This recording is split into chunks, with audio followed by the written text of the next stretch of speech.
SC వర్గీకరణ కోసం తమ అమూల్యమైన ప్రాణాలు దారపోసిన మాదిగ అమరవీరుల త్యాగం వృధా కావద్దని కేంద్ర రాష్ట్ర ప్రభుత్వాలు వెంటనే వర్గీకరణ అమలు జరపాలని ఎంఆర్పీఎస్ నాయకులు డిమాండ్ చేశారు. ఎంఆర్పీఎస్ వ్యవస్థాపక అధ్యక్షుడు మందకృష్ణ మాదిగ పిలుపు మేరకు పెద్దపల్లి జిల్లా కేంద్రంలోని అంబేద్కర్ చౌరస్తాలో అమరవీరులను స్మరిస్తూ డప్పుల ప్రదర్శన నిర్వహించారు. అనంతరం ఎంఆర్పీఎస్ నాయకులు మాట్లాడుతూ గత 30 ఏళ్లుగా ఎస్సీ వర్గీకరణ అమలు జరగడం కోసం ఎందరో వీరులు తమ అమూల్యమైన ప్రాణాలను అర్పించారని గుర్తు చేశారు. వారి త్యాగాన్ని మర్చిపోకుండా రాష్ట్ర ప్రభుత్వం వెంటనే ఎస్సీ వర్గీకరణను అమలు చేయాలన్నారు. వర్గీకరణ అమలు చేస్తేనే మాదిగలకు ఉపకులాలకు న్యాయం జరుగుతుందని పేర్కొన్నారు.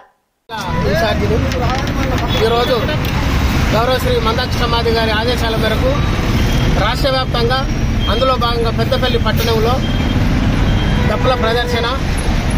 ఈ సందర్భం ఏంటిది అనంటే ఎస్సీలలో ఉన్నటువంటి 59 కులాలకు న్యాయం జరగాలని గౌరవ శ్రీ మందకృష్ణ మాదిగ గారు 35 సంవత్సరాల నుండి పోరాటం చేయడం జరుగుతుంది.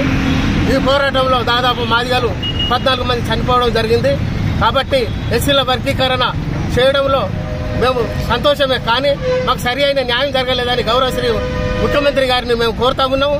మాకు మా జనాభా నిష్పత్తి ప్రకారము మాకు 11 రావాలని మేము డిమాండ్ చేస్తున్నాము. మేము ఇప్పటి వరకు కాంగ్రెస్ పార్టీని విమర్శించలేదు, ముఖ్యమంత్రిని విమర్శించలేదు.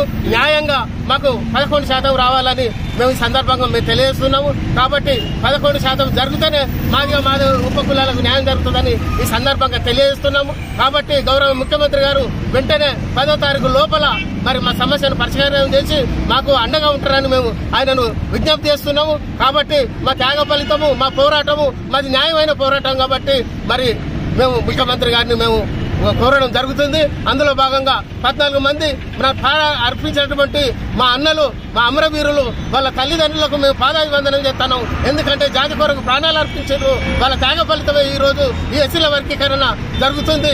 మరి అది మాకు 100% మాకు 11% వస్తే మేము ఇంకా సంతోషపడతాం. మా జాతి బాగుపడుతుంది, మేము రుణపడి ఉంటాము. ముఖ్యమంత్రి గారు మీరు మాకు న్యాయం చేయాలని ఈ సందర్భంగా మేము విజ్ఞప్తి చేస్తున్నాం ముఖ్యమంత్రి.